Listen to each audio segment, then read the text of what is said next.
Sir आज के case के बारे में बताइए। मोबाइल क्या कर रहे हैं?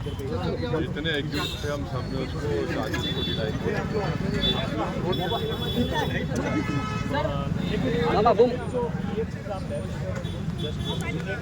इतने साल के बाद भी यहाँ पे अपना चल रहा है, कहीं बाहर की अदालतों को इस नीति को बदलना पड़ेगा। हमारा केस चल रहा है, चलने दो। इधर लो। बोलिए सर, नीतीश रानी जी ने हिंदी मराठी जबान के ऊपर विवाद चल रहा है, इस बारे में क्या बोलेंगे? वो अभी एक नया बयान दिए हैं कि नमाज भी जो है हिंदी मराठी में अदा की जाए। अजान उनके अगर पुराने ट्वीट आप निकाल के देखेंगे तो तबलीगी जमात के इज्तिमा जो हो रहे थे उसका वेलकम कर रहे थे वो। उनका निकाल के देखो आप ऐसा। और इसके अलावा संजय केरड़कर ने बयान दिए हैं आज, खुदलाबाद का जो नाम है रत्नपुर रखना चाहिए, ऐसा कहा है। ऐसा है, देखिए महाराष्ट्र में किसान परेशान है। आप मीडिया रोजगार सरकार दे नहीं पा रही। और वो जो लड़कियों की स्कीम थी, क्या नाम था उसका? उसका क्या हो रहा उसका पता नहीं। कुरैश बरादरी के लोग स्ट्राइक पर हैं क्योंकि गौरक्षक उन पर जुल्म कर रहे हैं और उनकी गाड़ियों को कॉन्फिस्केट किया जा रहा है, उनका लाइसेंस नहीं दिया जा रहा है, स्लॉटर हाउस नहीं खुला जा रहा है। इतना पब्लिक इशूज़ है, उस पर बातें नहीं कर रहे। ये जो जिम्मेदारियां उनकी है गवर्नेंस से, उससे बचने के लिए ये सब डाइवर्जनरी टैक्टिक्स है। नाम बदलने से के लोग भूल जाएंगे। तो सर, बिहार में चुनाव होने जा रहे हैं, बिहार में पार्टी का क्या? कश्मीर के गवर्नर ने बोला है कि सुरक्षा में चूक हुई थी पहलगाम मामले में, उन्होंने जिम्मेदारी स्वीकारी है। जिम्मेदारी स्वीकारी है तो उनको अपना इस्तीफा देना चाहिए। भाई 26 हमारे भारत के नागरिक को मजहब उनका पूछ कर, क्योंकि उनका ताल्लुक हिंदू धर्म से था, उनको सर पे गोली मारी गई उनके परिवार के सामने। तो अगर उनको इतनी तकलीफ है गवर्नर साहब को, तो अपना रिज़ाइन करे ना। और हम मोदी सरकार से पूछना चाहेंगे कि पहलगाम का जिम्मेदार कौन है, इसका अकाउंटेबिलिटी किस पर आती है? कैसा वो लोग वो आतंकवादी वहाँ पर गए उस मेडोज में और जाकर वहाँ पर कोई पुलिस की सुरक्षा नहीं है। तो ये सब सवालात हैं जो हम आने वाले पार्लियामेंट सेशन में सरकार से पूछेंगे। मगर जहाँ तक गवर्नर साहब ने जो बात कही है तो उनको रिज़ाइन करना चाहिए। भाई 26 लोगों का धर्म पूछकर गोली मारी गई और आप सिर्फ अल्फाज से बोल रहे हैं मैं जिम्मेदार हूँ।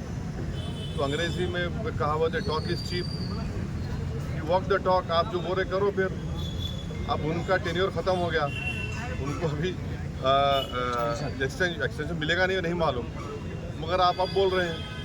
भाई आप बताइए, अगर यहाँ पर मैं कोर्ट को आया ना, आपको खबर लग गई, वो पहलगाम में नीचे से ऊपर जाना पड़ता, 45 मिनट लगते घोड़ों पर, खच्चर पर।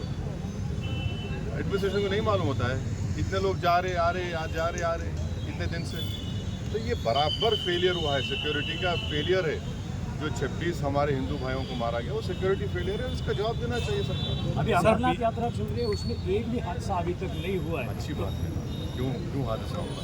खुदा ना खास्ता, इंसान है वो लोग, यात्री है, उनकी सुरक्षा करनी। सर, बिहार के चुनाव होने जा रहे हैं, बिहार में जो कुछ आप चल रहा है इलेक्शन के वोटर लिस्ट अपडेट को लेकर, इस पर क्या बोलना है और आपका पार्टी का मौक़िफ़ क्या रहने वाला है? देखिए, अख्तरुल ईमान साहब जो हमारे बिहार प्रदेश के अध्यक्ष हैं, प्रेसिडेंट हैं, सदर हैं, MLA भी हैं, उनकी तरफ से सुप्रीम कोर्ट में वो भी पिटिशनर हैं और सुप्रीम कोर्ट ने जो इंटरिम ऑर्डर दिया है, अब 28 को फिर पेशी है उसकी, जिसमें सुप्रीम कोर्ट ने प्राइमा फेसी ये कहा कि इलेक्शन कमीशन को आधार कार्ड, एपिक कार्ड और राशन कार्ड को भी कंसिडर करना चाहिए, नंबर 1।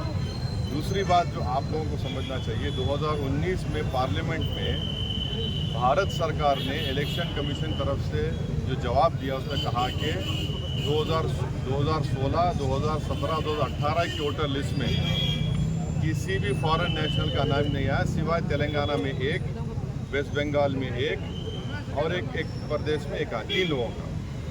चौथी बात ये है कि अगर ये मीडिया में जो फैलाया जा रहा है कि सोर्सेस से मालूम हुआ कि वहाँ पर म्यांमार के, नेपाल के, बांग्लादेशी लोग आ रहे हैं। तो हम ईसीआई से बड़ी हम्बली रिक्वेस्ट करेंगे कि आप उन बीएलओस का नंबर दो हमको। हमारे पार्टी के लोग जाकर उन बीएलओस से पूछेंगे कहाँ पर आपको दिखा है बांग्लादेश, कहाँ पर आपको नेपाली दिखा, कहाँ पर आपको म्यांमार का दिखा। हम बीएलओ जब मिल के उसको बताएंगे, वहाँ के लोगों को पूछेंगे। और आखिरी बात यह है कि बिहार में ख़ास तौर से सीमांचल का जो इलाका है, वहाँ पे जितने नौजवान हैं, मिसाल के तौर पर उसके 60-70% नौजवान या तो मुंबई में है, हैदराबाद में है, दिल्ली में है, या पंजाब के खेतों में काम कर रहे हैं, या केरल के खेतों में काम कर रहे हैं। है ही नहीं वहाँ पर, कैसा होगा उनका। और फिर इलेक्शन कमीशन ने बोला कि 2003 वोटर लिस्ट पे जिसका नाम आ गया उनका नाम नहीं आएगा, उनका नाम नहीं आएगा। चलिए, तो ये बात समझ में आ गई। मगर ये बताइए कि जिसका नाम नहीं आया उसको बोल रहे बर्थ सर्टिफिकेट। तो बिहार सरकार का जो रजिस्ट्रेशन ऑफ बर्थ सर्टिफिकेट है 2004 का, 2005 का, एक 13%, 2004 का, 2005 का 16%, 16% कहाँ से लाएंगे बर्थ सर्टिफिकेट। फिर बोले 10th का सर्टिफिकेट लगाओ। कितने लोग 10th पास करते हैं भाई बिहार में, कितने लोगों के पास पासपोर्ट है। तो ये प्रैक्टिकल डिफिकल्ट है। हम SIR कराइए, आप उसका टाइम दीजिए। ये जो 1 महीने में आप करना चाह रहे हैं ना कि 25 जुलाई तक जिसका नाम आ गया, जो दे दिया फॉर्म, और जो डॉक्यूमेंट नहीं है, डॉक्यूमेंट वो कहाँ से लाएंगे इतनी जल्दी लोग। इसके पीछे कहीं हार का डर तो शामिल नहीं है कि अगर बीजेपी को लगता है इक़्तिदार चला जाएगा इसलिए वोट कम करने के नहीं है। सवाल ये है कि वोट डालेंगे तो कोई हारेगा, कोई जीतेगा ना। वोटर लिस्ट में नाम नहीं आया तो कौन जीतेगा, इसको अलग बात है। सर, पब्लिक सेफ्टी एक्ट को लेकर अब प्रॉब्लम ये है कि अब मालूम ही हो रहा है कि पूरे भारत में कराया जाएगा। Sir, public safety act Maharashtra government ने लेके आई, उसमें ये बताया गया जो मस्जिद या मंदिरों के ऊपर साउंड सिस्टम लगी होती है या जहाँ पे भी साउंड डेसिबिलिटी की जो लिमिट है, उसमें जब एक स्टडी के आधार पर कहा गया है कि उसमें एम्बियंस जो है वो ज़्यादा आता है, इसीलिए जो मेन साउंड है उसका साउंड ज़्यादा रहता है। ये जो आए दिन एक समुदाय के खिलाफ बोला जाता है, नहीं उसमें नहीं सुनो, अरे तो सवाल हो गया ना। वो एम्बियंस को खराब नहीं करता। ये कुरैश बरादरी के लोग भैंस को लेके जा रहे हैं, भैंस प्रोहिबिटेड नहीं है, आप गौरक्षक रोक के मारते हैं, उससे एम्बियंस खराब नहीं होता। लीगली लेकर जा रहे तो बोलते नहीं मोटर व्हीकल एक्ट लगाएंगे, वो नहीं हुआ तो बोलते क्रूरल्टी ऑफ एनिमल लगाएंगे। आप इससे एम्बियंस खराब नहीं हो रहा। आपकी प्रायोरिटीज गवर्नेंस के क्या है वो हमको बताओ ना। सिर्फ एक ही समुदाय को आप पीछे पड़ेंगे तो आपका वो प्रायोरिटी है क्या।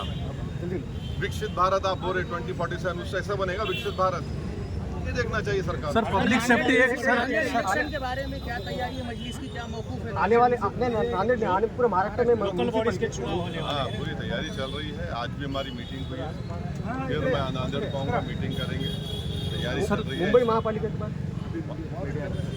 अभी इस बार परमिशन लेंगे फिर रैली और सभा के लिए लोकल बॉडी चुनाव में। तुम्हारा क्या है? फरवरी में सभा हुई हमारी, परमिशन से हुई। आपको कैसे मालूम परमिशन नहीं लेते, आप पुलिस कहते हैं। तुम्हारा क्या है? आपको पुलिस कहते तो नहीं है ना आप तो। Sir, public safety act government ने लाई है और उसके कहा जा रहा है कि नक्सल को खत्म अर्बन करेंगे। नक्सल को खत्म कुछ लोगों का बोलना है कि इसका मिसयूज हो सकता है, लोगों के एहतिजाज पर अगर कंट्रोल। BNSS ऑलरेडी में सब प्रोविजंस है। BNSS जब पार्लियामेंट में पास हो रहा था, मैं अपोजिशन में कोई नहीं था, मैं इम्तियाज जलील थे, हम उसके खिलाफ वोट दिए। ये PSA ला रहे आप तो BNSS जो अमित शाह लेके वो काफ़ी नहीं है क्या। चलिए बस। कुरैश बरादरी का नाम